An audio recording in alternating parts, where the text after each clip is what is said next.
Hello po mga Mars, magluluto po tayo ngayon ng pinasingawang bangus. Ito na po mga Mars, nilagyan ko na po ng dahon ng saging. And then, maglalagay po tayo ng kamatis. And then, bawang. Then, sibuyas po mga Mars. Then, luya. Then, celery po. Pampabango.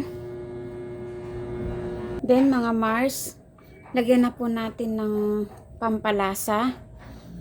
Ito po paminta. And then toyo. Tinatansya ko lang mga Mars.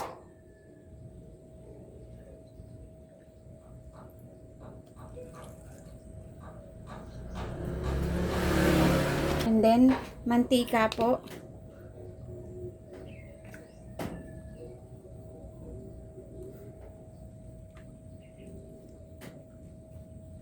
And then, asin. Konti lang po.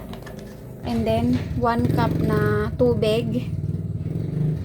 Ilagay po natin sa ilalim ng kawayan po. And then, last po, vinegar.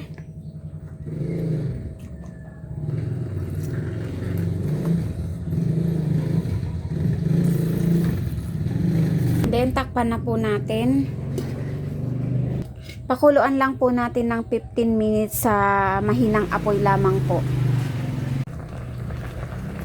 Ayan po, after 15 minutes po mga Mars, luto na po ang ating pinasingawang bangus. Ilan po mga Mars. God bless po. Thank you for watching.